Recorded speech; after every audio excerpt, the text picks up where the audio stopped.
Nós daremos continuidade na nossa série de mensagens, o poder transformador da fé.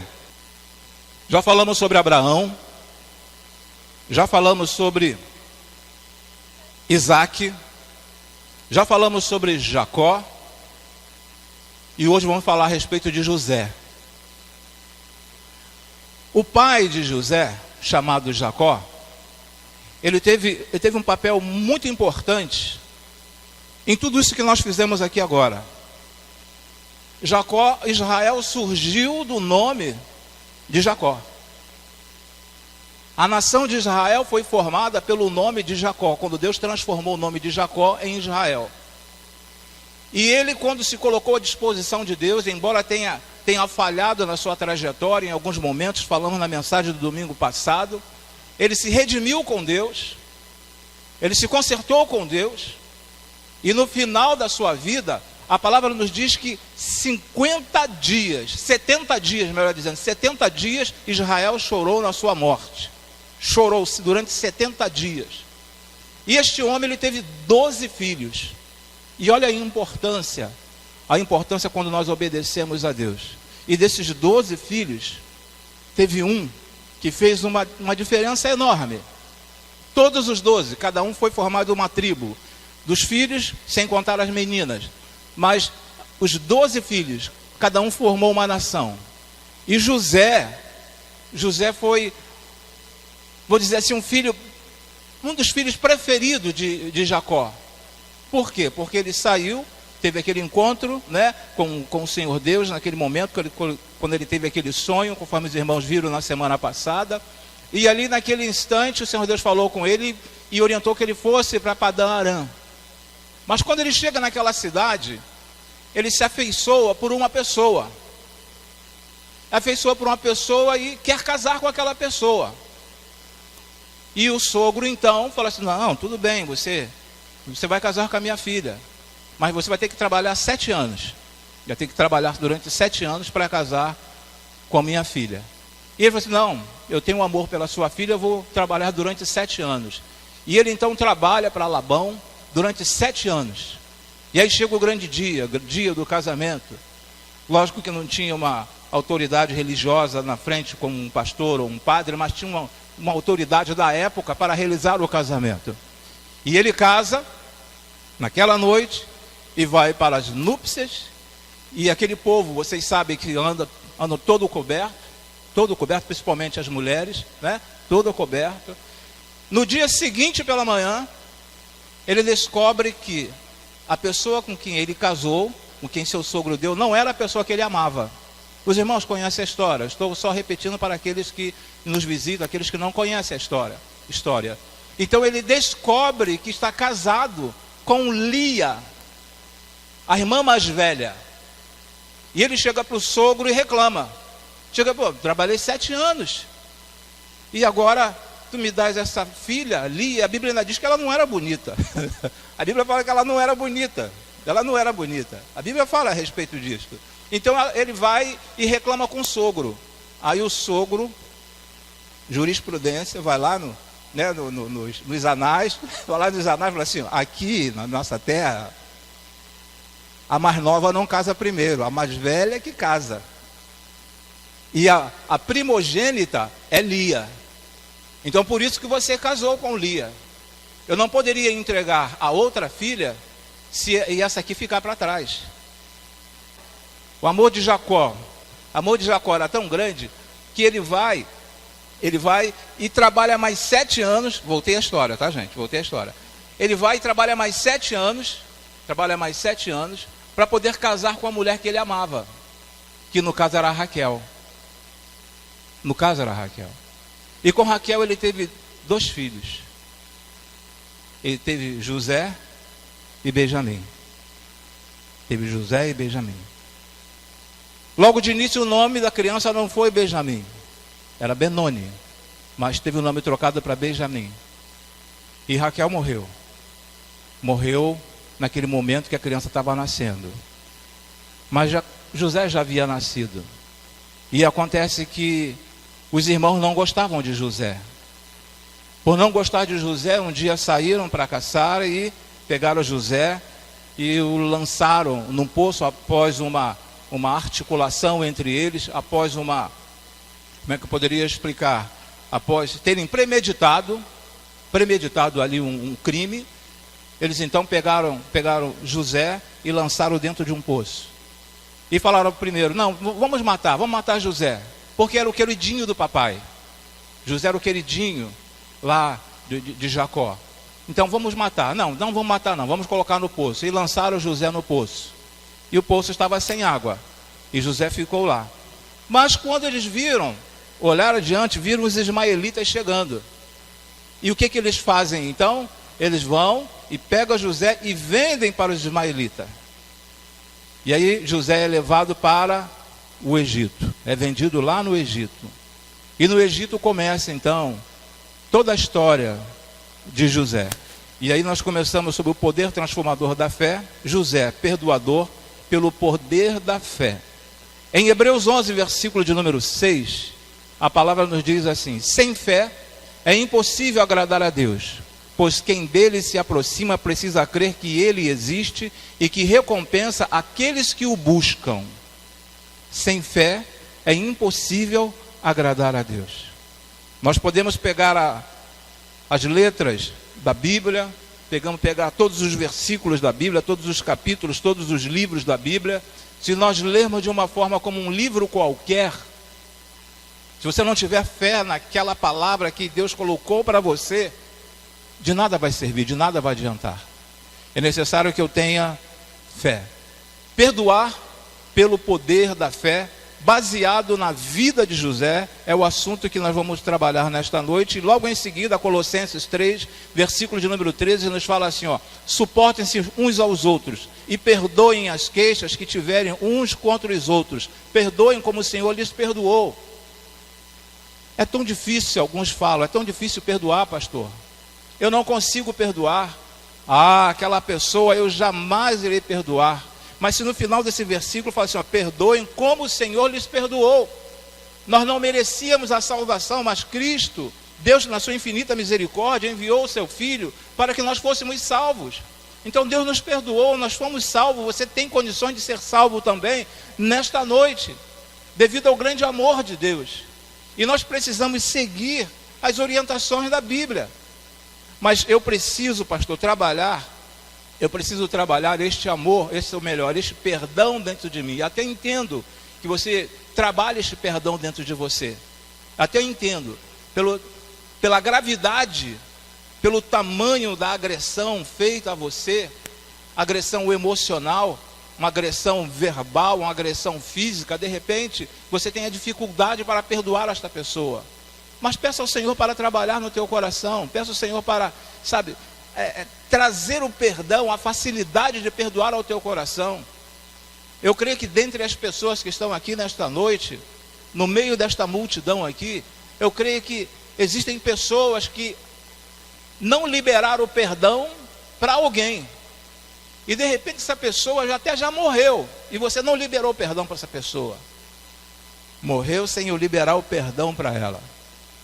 E até hoje, eu não libero o perdão.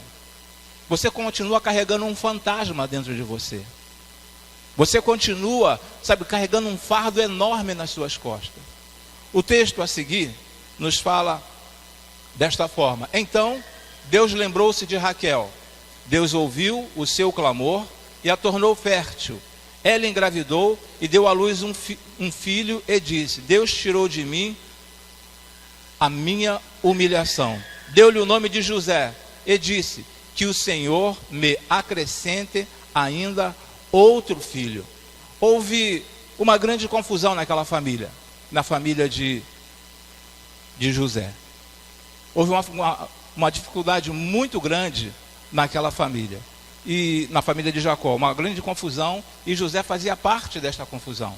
José estava no meio desta confusão.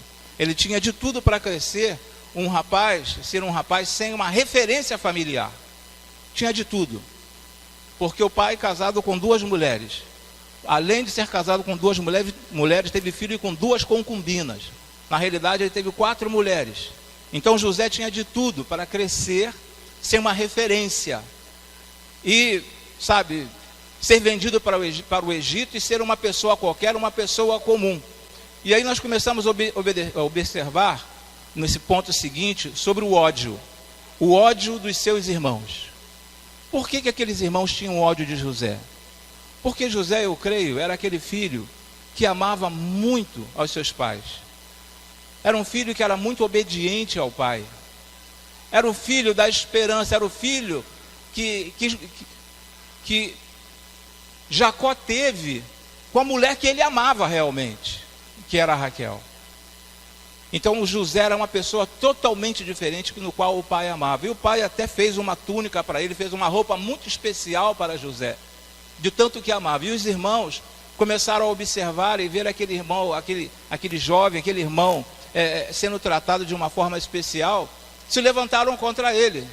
Então o ódio dos seus irmãos, José cresceu num ambiente, um ambiente de ódio, um ambiente onde os seus irmãos não lhe viam com bons olhos. E de repente você cresceu também numa família em que seus irmãos ou alguém da tua parentela não te tratava bem, te tratava com indiferença, não dava crédito a você, não deu crédito a você. Quem sabe de repente você foi entregue a alguém e você não conheceu o seu pai, não conheceu a sua mãe, e você tinha de tudo para gerar um ódio dentro de você. Tudo para gerar um ódio dentro de você e está espalhado aí pelo mundo, ser uma pessoa, está vivendo às margens da sociedade. Então, quando o texto nos fala sobre o ódio de seus irmãos, porque José era uma pessoa especial. Da mesma forma que você é uma pessoa especial. O texto em Gênesis 37, versículo de número 4, nos diz assim: quando seus irmãos viram que o pai gostava mais dele do que qualquer outro filho, odiaram-no e não conseguiam falar com ele amigavelmente. Não conseguiam falar com ele amigavelmente. Sabe lá que você ter mais 11 irmãos, fora a irmã, e nenhum deles conversar contigo amigavelmente? Ninguém chamar assim: vem cá, vamos trocar uma ideia aqui. Olha aqui que entrou no meu zap, mostrar um vídeo no zap, né? Olha que entrou no meu zap. Nenhum dos irmãos chamava José para uma conversa. Nenhum dos irmãos chamava José para uma partida de futebol. Olha, está faltando uma pessoa, você não quer entrar lá no nosso time? Nenhum dos irmãos. Ele não era tratado assim, ele era tratado com ódio pelos irmãos, não era tratado amigavelmente, ele foi colocado de lado, conforme o texto nos diz. No outro ponto nos diz que a inveja dos seus irmãos, os irmãos tinham inveja de José, por quê? Porque havia uma promessa na vida de José. Deus tinha uma promessa para José. Quando José nasceu, Deus já tinha algo muito especial na vida daquela criança. E os irmãos sabiam perfeitamente a respeito desta situação. Então começaram a tratar a José com inveja. Como que esse camarada acha que vai ser superior a nós? Como que esse camarada acha que ele terá uma condição de vida melhor do que a nossa? Então começaram a tratar José com inveja. E às vezes isso acontece dentro da própria família. Um irmão consegue avançar e outro fica para trás. Mas aquele que ficou para trás, não se esforçou tanto quanto aquele que está lá na frente. E aí depois, quando o tempo passa, aquele irmão se torna um excelente profissional, e o outro irmão que ficou para trás começa a olhar e fala assim: também. Ele aí não vai na casa do irmão, trata com indiferença, não quer se misturar, não, é metido a besta. Ele é metido a besta. Então os irmãos de José tratavam essa pessoa que era uma bênção, seria uma bênção nas mãos do Senhor, tratava com inveja, com uma grande diferença. Em Gênesis 37, versículo 23 e 24, não fala assim: chegando José, seus irmãos lhe arrancaram a túnica longa, agarraram-no e o jogaram no poço, que estava vazio, sem água.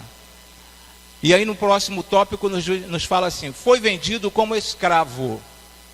Olha, você tem uma promessa de Deus na sua vida. Você é um filho amado do Pai e é vendido como escravo. Nós somos filhos amados de Deus. Toda criatura na face da terra são amadas por Deus. Mas só que muitos se deixam vender muitos se colocam numa condição para ser vendido. E o inimigo compra essas pessoas. O inimigo lança a mão dessas pessoas. E José foi vendido como escravo ali no Egito. Mas se existem promessas sobre nossas vidas, se existiu uma promessa sobre a vida de José, Deus também tem uma promessa para a sua vida. Não importa como você esteja vivendo, não importa como foi a sua adolescência, sua mocidade, sabe, a sua infância, não importa. Se Deus tem algo especial para você. Você já alcançou a maioridade, mas Deus tem algo especial para você. Tudo quanto José passou aqui, que nós vamos falar ainda, isso serviu para crescimento do próprio José. Em Gênesis 37, versículo de número 28, a palavra nos diz desta forma: quando os mercadores ismaelitas de Midian se aproximaram, seus irmãos tiraram José do poço e o venderam por 20 peças de prata aos ismaelitas, que o levaram para o Egito. E lá no Egito, José é preso injustamente. Preso injustamente por quê? Porque quando ele chega no Egito, ele vai trabalhar na casa de Potifar. E quando vai trabalhar na casa de Potifar, os irmãos conhecem bem essa história. A esposa de Potifar começa a se engraçar para o lado de José. Vendo que ele é um rapaz de um porte atlético, vendo que ele é um rapaz simpático, um rapaz bonito, se engraçou para o lado de José. E José, como era temente ao Senhor e mantinha os ensinamentos dentro dele, ele se recusava a todos os instantes a ter alguma coisa com aquela senhora. Porque Potifar, quando chama José, quando leva José para a casa dele, fala assim: olha, você pode fazer de tudo aqui, mas essa aqui é minha esposa. Essa aqui é minha esposa. E José guardou aquilo dentro dele. Aliás, nem precisava Potifar falar isso para José, porque ele sabia o que Deus queria que ele fizesse. Ele sabia quais eram as orientações de Deus para ele. E até porque, na condição que José, quando ele é preso, ele não era nem para ser preso. Pelo que aquela mulher fez, era para terem matado José. Era para ele ter sido morto, ter sido assassinado. Por quê? Porque dentro da lei daquele povo, se alguém traísse, um dos dois, quem traísse, era apedrejado, era morto. E principalmente na vida de um escravo. Principalmente na vida de escravo. Agora, por que ele não foi assassinado? Porque Potifar sabia a esposa que ele tinha. Ele sabia a esposa que ele tinha. Ele sabia perfeitamente a esposa que ele tinha. Por isso que ele não matou José. Mas também não questionou a esposa. Você também fica aí se engraçando. Ele não falou nada disso. Mas ele poderia ter matado José. Mas mandou José para a prisão. Mandou injustamente. Por quê? Porque José não tinha feito nada. José fugiu daquele momento que aquela senhora queria ter um caso amoroso com ele. Então ele foi preso injustamente. O texto ainda nos diz o seguinte: quando seu senhor ouviu que a sua mulher lhe disse: foi assim que o seu escravo me tratou, ficou indignado, mandou buscar José e lançou na prisão em que eram postos os prisioneiros do rei. José ficou na prisão, conforme Gênesis 39, versículo 19 e versículo de número 20. Agora observe que às vezes nós fazemos tantas coisas pelas pessoas, mas as pessoas usam de ingratidão para conosco. A ingratidão das pessoas. José, quando chegou, ele tinha um poder de persuasão tão grande pela sua personalidade, ou pela capacidade de liderança. Ele exercia, ele sabia trabalhar com a sua capacidade de liderança, ele sabia influenciar as pessoas com facilidade. Quando ele chegou na prisão, ele começou a tomar conta daquele ambiente ali. E ali teve o padeiro mor e o copeiro mor. E em determinado momento, eles tiveram sonhos. E José, então, interpretou o sonho daqueles dois homens que estavam ali. E o texto em Gênesis 40, versículo de número 23, nos fala assim, ó: o chefe dos copeiros, porém, não se lembrou de José, ao contrário, esqueceu-se dele. José interpretou o sonho e falou assim: olha, quando você sair daqui, você fala com o rei. Lembra de mim? Fala lá com o rei a respeito da minha pessoa. Fala para o rei que eu sou uma pessoa que eu não fiz nada de errado. Fui colocado aqui injustamente. Fala para o rei. Mas só que muitas pessoas são ingratas. Quantas coisas boas você já fez por determinadas pessoas e essas pessoas não reconhecem o que você fez? Você. Quantas coisas boas você fez por alguém e esta pessoa não reconhece o que você fez? Às vezes, os próprios filhos não reconhecem o que os pais fazem ou fizeram por eles. Não reconhecem. Então, ingratidão das pessoas. José, então, nesse caso, ele ficou ali naquele lugar e pediu, falou com o copeiro, falou assim: olha, lembra de mim, vai lá e fala com o rei, quando você estiver lá servindo a autoridade, o chefão, você fala com ele a meu respeito. Aí, como exercer a fé e obter poder para perdoar? Para isso acontecer, é necessário que você tenha um coração humilde. Humilde para perdoar. Necessário que você se humilhe diante de Deus, se aquebrante diante de Deus, e você perdoe essa pessoa que fez tanta ingratidão na sua vida, essa pessoa que fez você chorar, essa pessoa que fez você derramar tantas lágrimas. Peça ao Senhor, sabe, se humilhe diante do Senhor. Existem tantas pessoas que querem se manter numa posição, numa soberba tão grande e não se humilha diante do Senhor. É por isso que é incapaz de perdoar. Então, quando nós lemos em Gênesis 41, versículo de número 16, a palavra nos diz assim: respondeu-lhe José, isso não depende de mim, mas Deus dará ao faraó uma resposta favorável. Agora, faraó teve um sonho e chamou todos os seus para que interpretasse o sonho que ele tivera.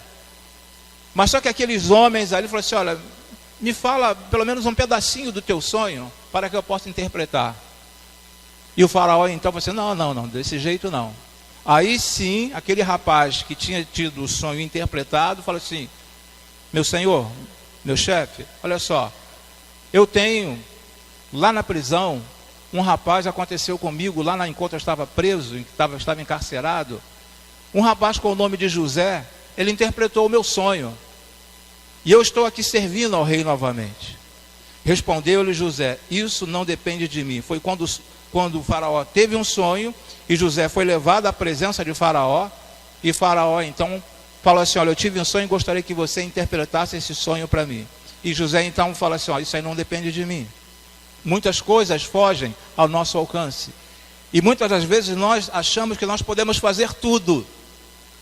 Que nós somos, sabe, a autoridade máxima naquele assunto. Por ser pastor, eu sou superior a todo mundo. Eu posso fazer coisas aqui tremendas que vocês não possam. Eu tenho uma comunhão com Deus, porque eu sou pastor. De repente, aí nos bancos, tem irmãos que têm mais comunhão com Deus do que eu. De repente, aí no banco, tem irmãos que têm mais comunhão com Deus. Mas como pode uma coisa dessa? Pode, porque você é um servo, conforme eu sou um servo também. Então você pode ter essa comunhão com o Senhor. Respondeu-lhe José: isso não depende de mim, mas Deus dará ao faraó uma resposta favorável.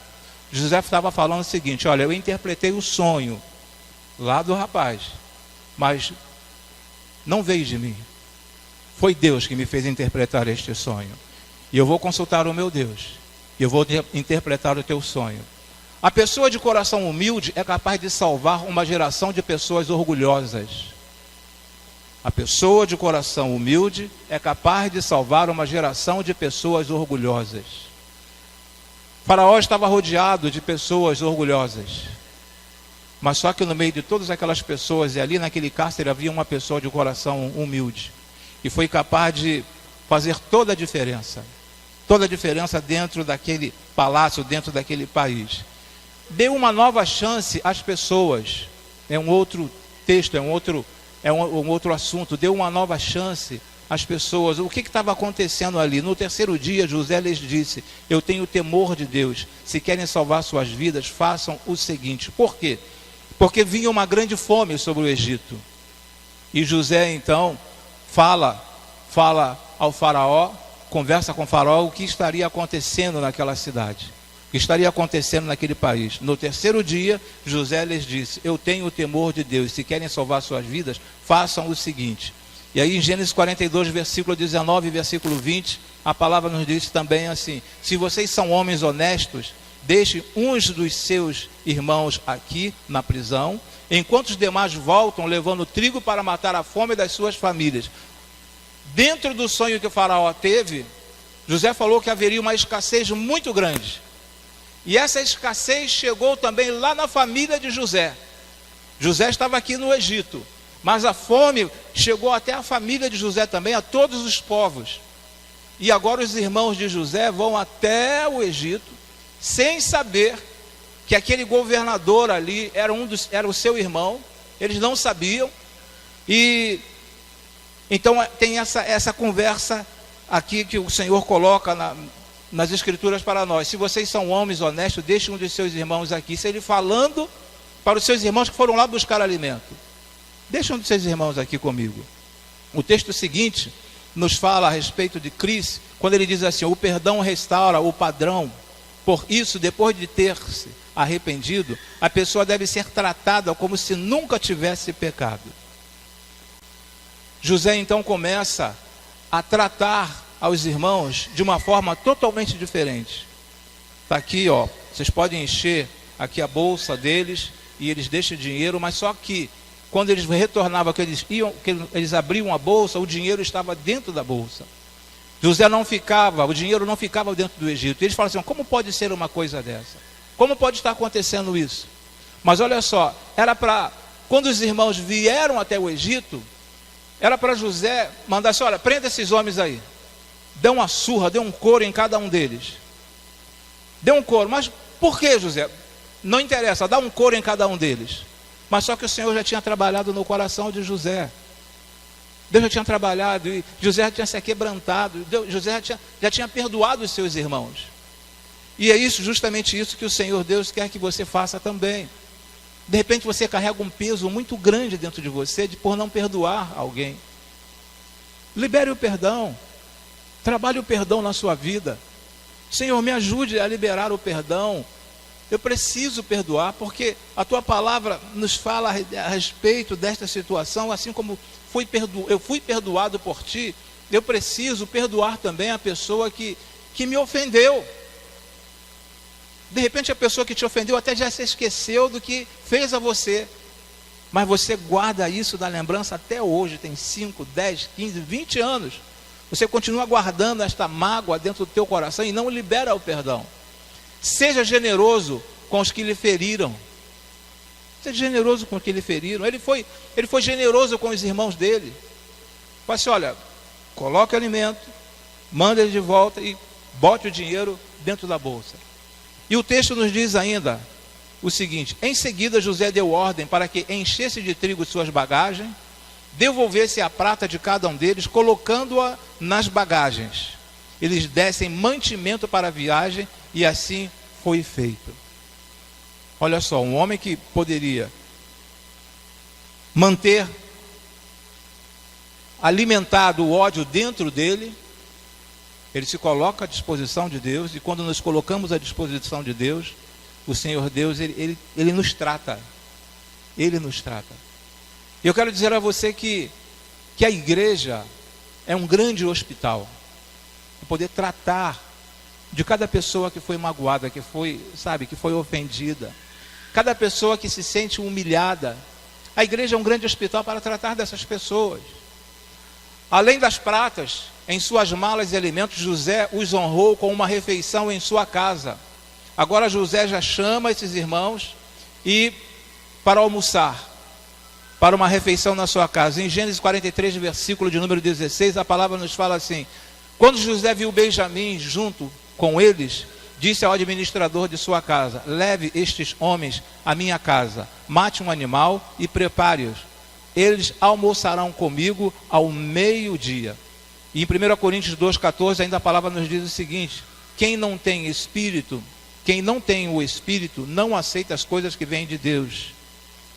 Não aceita as coisas que vêm do Espírito de Deus, pois eles são loucura, e não é capaz de entendê-las, porque elas são discernidas espiritualmente. As coisas de Deus são discernidas espiritualmente.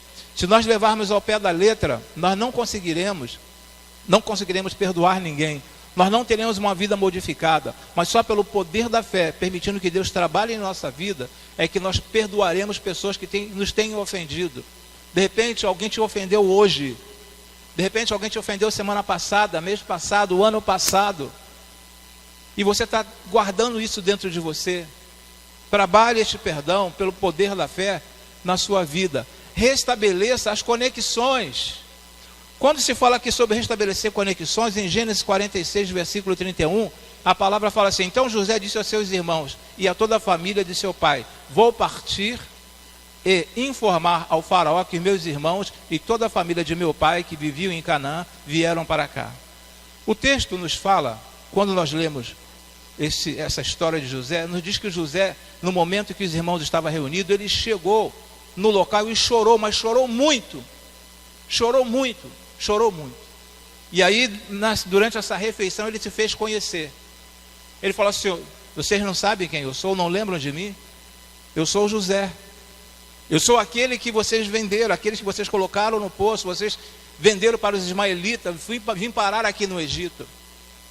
Aí os irmãos começaram a falar assim: agora fechou o tempo, agora que ele vai matar mesmo a gente, agora que ele vai nos matar, agora que todos nós estamos reunidos aqui, ele vai mandar que os militares, que os soldados venham e nos mate. Permita Deus colocar uma vírgula nas dores dos seus relacionamentos. Permita Deus colocar uma vírgula nas dores do seu sofrimento.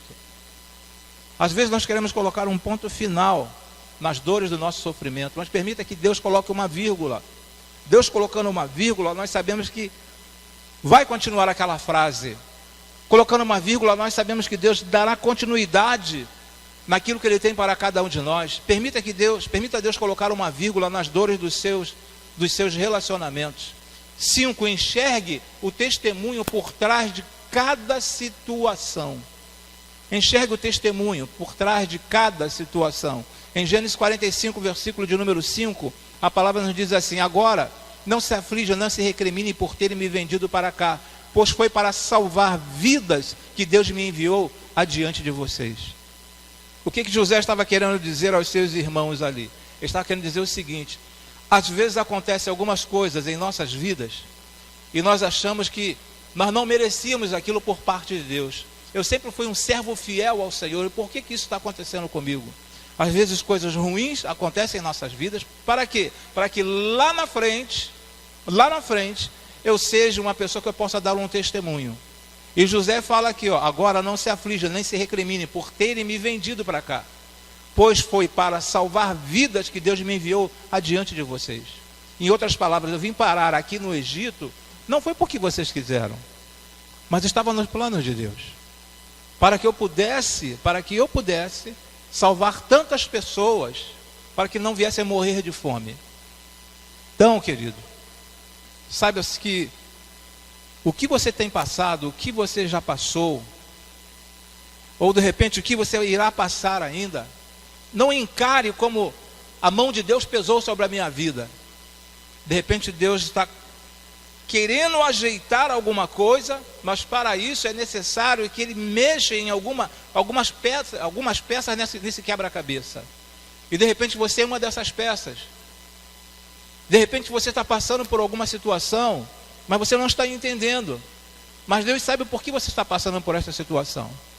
De repente você não está entendendo, mas Deus sabe o porquê você está passando por essa situação. Porque Ele tem um plano. Porque nós só conseguimos enxergar até aqui à frente, mas Deus, Ele consegue ver assim, infinitamente mais. Você não consegue ver, no escuro, 5 metros, 3 metros, 2 metros, 1 metro, tudo escuro, num breu. Mas Deus consegue ver no escuro, anos-luz, consegue ver muito, muito longe mesmo. Você não consegue ver isso, mas Deus consegue ver. E você está passando por um momento, de repente, mas está nos planos de Deus. Porque lá na frente Ele tem uma grande bênção na sua vida. Mostre suas cicatrizes. José, ele fez isso, ele mostrou as cicatrizes que os irmãos tinham feito na vida dele. Eu fui vendido. Eu sofri aqui. Mas Deus me curou. Deus conseguiu me curar por quê? Pelo poder da fé em perdoar você, em perdoar vocês. O Senhor me curou. Mas todo ferimento, quando ele é bem tratado, fica uma cicatriz. Até na catapora, quem teve catapora aqui, geralmente você tem a marca, eu tenho até hoje a marca da catapora. Tive catapora na infância, até hoje tem a marca de catapora. Então, às vezes, você fica com algumas cicatrizes. Mas só quando eu passo a mão aqui nesse lado aqui, onde formou uma bolha aqui, eu não sinto mais nada. Não sinto mais. Eu sei que a cicatriz está aqui, mas eu não sinto mais nada. Senti sim, quando eu era criança, estava aquela coisa assim, cheia de secreção aqui dentro, aquilo incomodava muito. Mas só que agora isso não me dói mais. Então mostre suas cicatrizes. Fulano me feriu, meu tio me feriu, minha irmã me feriu, meu pai me feriu, minha mãe me feriu, meu irmão, minha avó me feriu, mas eu consegui perdoar.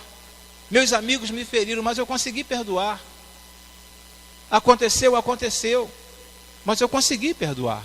Mas eu consegui perdoar por quê? Porque eu me permiti ser trabalhado por Deus, me permiti ser curado por Deus, pelo poder da fé. Então mostre suas cicatrizes. Ferida fechada, ministério aberto. Ferida fechada, ministério aberto. Às vezes é difícil você entregar uma responsabilidade a alguém na igreja que ela tenha uma ferida aberta ainda. Está com uma ferida, tem mágoa de alguém dentro da igreja. Se ela tem mágoa dessa pessoa aqui, amanhã ela pode ter mágoa desta outra. E depois da manhã pode ter mágoa de mim também. E de repente ter mágoa de uns 10 a 15 dentro da igreja. Mas ferida fechada, ministério aberto. Então, a partir do momento que eu permito que Deus trabalhe na minha vida, a partir do momento que Deus ele começa a cicatrizar essa ferida que foi aberta, Deus tem planos maravilhosos para cada um de nós. Você sofreu, aquela pessoa fez você sofrer, mas Deus quer colocar um ministério diante de você. A palavra em 2 Coríntios nos diz assim, bendito seja o Deus e Pai de nosso Senhor Jesus Cristo, Pai das misericórdias e Deus de toda a consolação, que nos consola em todas as nossas tribulações, para que, com a consolação que recebemos de Deus, possamos consolar os que estão por tribulações. José passou por tantas tribulações, mas ele pôde consolar, pôde trabalhar na vida daquelas pessoas que foram ali buscar alimento. Em João 20, versículo 23, a palavra também nos fala o seguinte, se perdoarem os pecados de alguém, estarão perdoados. Se não os perdoarem, não estarão perdoados. Isso está registrado em João 20, 23. Se eu não perdoo, eu não serei perdoado por Deus. Uma coisa é você já ter sido livre ou liberto do pecado, mas outra coisa são os problemas que podem acontecer na sua vida. Você vir a cometer algum delito diante de Deus, algum pecado diante de Deus, mas você tem algo para liberar na vida de alguém, liberar a nível de perdão. Então, se perdoarem os pecados de alguém, estarão perdoados. Se não os perdoarem, não estarão perdoados. Deus não estará perdoando aquilo que você fizer. Então eu gostaria que nesta noite você pudesse entender perfeitamente o que aconteceu na vida de José. Tinha de tudo para ser um João ninguém ou um José ninguém na vida. Tinha de tudo. Mas ele manteve dentro do coração dele os ensinamentos do pai desde a infância. E quantos de nós aqui, até visitantes, já ouviram falar a respeito de Deus, ouviram falar a respeito de salvação, da salvação, mas se desviaram e foram por outros caminhos. Não focaram nas promessas de Deus. Não focaram em João 3,16, que Deus amou o mundo, amou você, de tal maneira que deu o seu único filho, para que se você cresce nele, você teria vida eterna. Então eu quero, em nome de Jesus, colocar para você nesta noite o seguinte: perdoe pelo poder da fé, mas você só vai conseguir fazer isso se você se aquebrantar diante do Senhor Deus, se humilhar diante de Deus. Muitas coisas aconteceram na vida daquele jovem, coisas terríveis, mas ele se colocou diante do Senhor. Ou melhor, ele sempre esteve na presença do Senhor. E por estar na presença do Senhor, o Senhor colocou numa posição de escravo. Ele chegou a governador. De escravo, ele chegou a governador daquele país. De escravo, chegou a governador.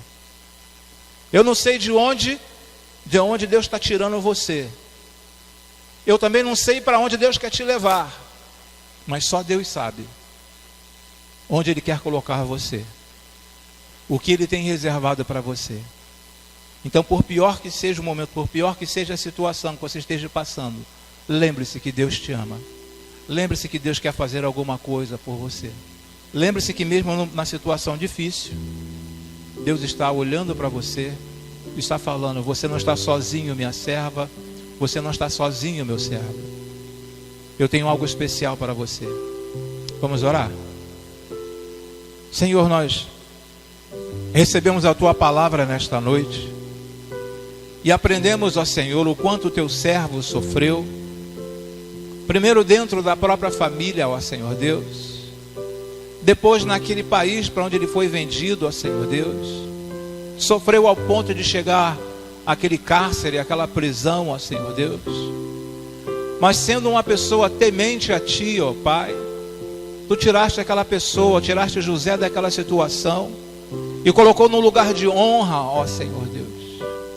E nesta noite eu quero te suplicar em nome e por amor de Cristo Jesus, que Tu venhas a trabalhar, ó Senhor Deus, na vida deste Teu servo, da Tua serva, daqueles que nos visitam nesta noite. Que essas pessoas possam entender e receber, ó Senhor Deus, a Tua palavra, ó Senhor, e aceitar estes ensinamentos que foram passados, que têm sido passados nessas semanas, ou ensinamentos que foram passados na adolescência, na infância, ó Senhor Deus. Os ensinamentos que são recebidos dentro de casa nesses dias, ó Senhor. Eu te peço em nome e por amor de Cristo Jesus, que essas pessoas mantenham viva esta chama dentro do coração, ó Senhor Deus. E que tenham a coragem de reconhecer, ó Senhor Deus, Tu tens coisas grandiosas para cada um de nós. Tens coisas maravilhosas para essas pessoas, ó Senhor. Trabalhe na vida dessas pessoas, ó Pai. Pessoas que já ouviram da Tua palavra, mas precisam, ó Senhor Deus, fazer um acerto contigo. E este acerto, ó Senhor Deus, é aceitando o Teu Filho como o único e suficiente Salvador. Muito obrigado, ó Senhor Deus, por trazer essas pessoas até a Tua casa nesta noite. Muito obrigado pela oportunidade de proclamar a Tua palavra a essas pessoas nesta noite, ó Senhor. E eu te peço em nome e por amor de Cristo Jesus, que se alguém, ó Senhor Deus, nesta noite aqui na Tua casa, estiver sentindo o desejo, ó Senhor, de voltar para o Teu rebanho, ó Senhor Deus, voltar para a Tua casa, ó Senhor, alguém que está afastado, ó Senhor Deus, que este seja um momento, ó Senhor Deus. Se tivermos também, ó Senhor Deus, nesta noite, alguém que ainda não Te reconheceu como o único e suficiente Salvador, que esta seja a noite, ó Senhor Deus, para que essas pessoas possam usufruir, para que essas pessoas possam lançar mão de todas as bênçãos que tenha para cada um de nós, ó Senhor. Muito obrigado, ó Senhor, por mais esta noite, por mais esta oportunidade. Nós Te agradecemos e Te suplicamos em o nome e por amor de Cristo Jesus. Amém e amém.